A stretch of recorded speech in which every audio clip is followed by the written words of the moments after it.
지구상에 존재하는 수많은 비석들. 하지만 우리 한민족에게 이 비석만큼 가슴 뛰게 만드는 돌덩어리가 또 있을까요?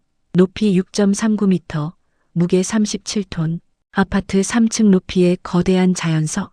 지금은 중국 길림성 지반시에 우뚝 서 있는 이 비석은 무려 1600년의 세월을 견디며 침묵 속에 거대한 역사를 증언하고 있습니다. 나라의 강토를 넓히고 백성을 편안하게 만든 위대한 왕. 우리는 그를 광개토대왕이라 부릅니다. 오늘 대민설에서는 단순히 교과서 속의 왕이 아닌 18세의 어린 나이에 왕좌에 올라 동아시아의 패권을 거머쥐기까지 인간 담덕이 겪었던 피 끓는 전쟁과 고뇌의 시간을 1시간 동안 밀도 있게 추적해 보려 합니다. 만주 벌판을 호령했던 그 뜨거운 함성 속으로 함께 들어가 보시죠. 광개토대왕이 즉위하기 직전 고구려의 상황은 어땠을까요? 우리가 흔히 고구려를 강대국으로만 기억하지만 4세기 후반의 고구려는 종이호랑이나 다름없었습니다. 시간을 조금만 거슬러 올라가 보겠습니다. 서기 371년 평양성. 고구려의 제16대 왕 고구건왕은 백제 근초고왕의 군대와 맞서 싸우다 날아온 화살에 맞아 전사하고 맙니다. 왕이 전장에서, 그것도 적군의 화살에 맞아 숨을 거뒀다. 이건 국가적인 치욕이자 재앙이었습니다. 북쪽에서는 선비족이 세운 전연이 쳐들어와 왕의 시신을 파헤쳐가고 왕모왕의 어머니를 납치해갔으며, 남쪽에서는 백제가 호시탐탐 평양을 노리고 있었습니다. 고구려 사람들의 자존심은 바닥까지 떨어졌고 나라는 언제 망해도 이상하지 않을 상황이었죠. 이런 암울한 시기 374년에 한 아이가 태어납니다. 이름은 담덕, 훗날의 광개토대왕입니다. 어린 담덕은 할아버지 고구건왕과 백제군에게 처참하게 당했다는 이야기를 들으며 자랐습니다. 그의 가슴속에 무엇이 자라고 있었을까요? 그것은 단순한 복수심을 넘어선 무너진 고구려를 다시 일으켜 세워야 한다는 무거운 사명감이었을 것입니다. 아버지 소수림왕과 고국양왕이 무너진 국가 시스템을 정비하며 힘을 비축하는 동안 소년 담덕은 칼을 갈았습니다. 그리고 서기 391년 아버지 고국양왕이 승하하자 18세의 태자 담덕은 고구려 제19대 왕으로 즉위합니다. 왕위에 오른 18세의 청년 군주. 보통의 왕이라면 즉위 초반에는 몸을 사리며 신하들의 눈치를 보기 마련입니다. 하지만 담덕은 달랐습니다. 즉위와 동시에 전 세계를 향해 충격적인 선언을 합니다. 이제부터 고구려의 연호를 영락이라 칭하노라. 여러분, 연호가 무엇입니까? 황제만이 쓸 수 있는 독자적인 시간의 기준입니다. 당시 동아시아에서 연호를 쓴다는 것은 내가 곧 세상의 중심이며 중국의 황제와 대등하다는 선포였습니다. 신라나 백제도 감히 쓰지 못했던 독자 연호를 18세의 어린 왕이 과감하게 사용한 것입니다. 영락, 영원한 즐거움. 이 두 글자에는 백성들을 고통에서 해방시키고 고구려를 천하의 중심으로 만들겠다는 담덕의 엄청난 포부가 담겨 있었습니다. 이때부터 고구려군은 영락대왕의 깃발 아래 뭉치기 시작합니다. 웅크리고 있던 호랑이가 기지개를 켜는 순간이었습니다. 광개토대왕의 시선은 남쪽, 즉 할아버지를 죽인 원수 백제를 향해 있었습니다. 하지만 그는 감정에 치우친 무모한 지도자가 아니었습니다. 전략가였죠. 남쪽을 치기 위해선 먼저 뒤통수가 안전해야 했습니다. 즉위 이듬해인 392년 그리고 395년 그는 먼저 북쪽의 거란비려를 공격합니다. 당시 비려는 고구려 병경을 약탈하며 성가시게 하던 존재였습니다. 광개토대왕은 친히 군사를 이끌고 부산 오늘날의 랴오닝성 지역을 지나 비려의 본거지를 급습합니다. 결과는 대승이었습니다.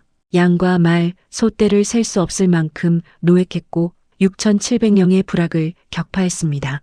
북쪽 국경이 안정되자 이제 광개토대왕은 마침내 칼끝을 남쪽으로 돌립니다. 목표는 백제. 당시 백제의 왕은 아신왕이었습니다. 아신왕 역시 만만치 않은 인물이었죠. 백제의 중흥을 꿈꾸던 야심가였습니다. 고구려의 젊은 사자와 백제의 늙은 호랑이의 충돌, 한반도 패권을 둔 진검승부가 시작된 것입니다. 396년 영락 6년, 광개토대왕은 직접 수군을 이끌고 백제 정벌에 나섭니다. 그런데 공격 루트가 기가 막혔습니다. 육지로 내려오는 뻔한 길이 아니라 바닷길을 통해 백제의 심장 부인 한강 유역으로 치고 들어가는 기습 작전이었습니다. 고구려군은 파죽지세였습니다. 백제의 북쪽 방어선인 석현성 등 10여 개 성을 순식간에 함락시킵니다. 하지만 가장 큰 난관이 남아 있었습니다. 바로 천혜의 요새 관미성이었습니다. 관미성은 사면이 깎아지른 절벽으로 둘러싸여 있고 바다로 튀어나와 있어 배가 아니면 접근조차 힘든 난공불락의 요새였습니다. 백제 수군 방어의 핵심이었죠. 아신왕은 믿었습니다. 관미성이 있는 한 고구려 놈들은 절대 한강을 넘지 못한다. 하지만 광개토대왕은 20일 동안 밤낮을 가리지 않고 관미성을 몰아붙입니다. 병사들을 7개 부대로 나누어 파상 공세를 퍼부었죠.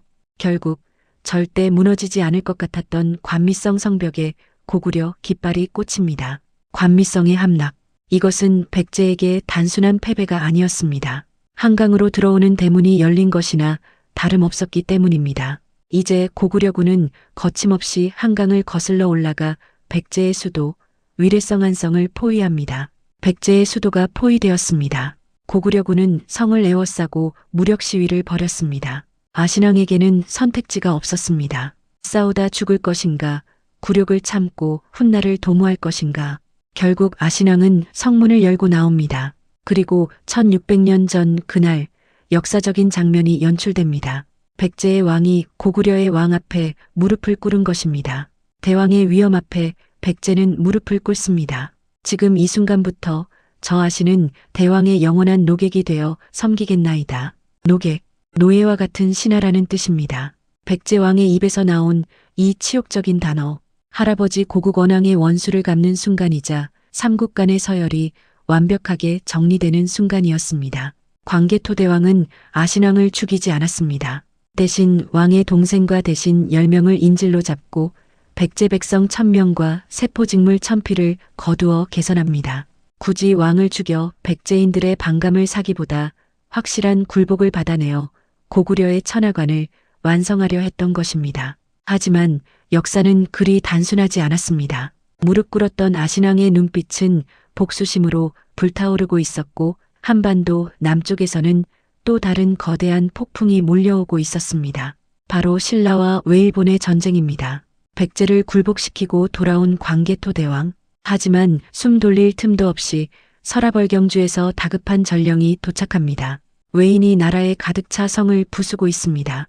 대왕이시여, 부디 저희를 구원해 주소서. 신라 내물왕의 간절한 구조 요청.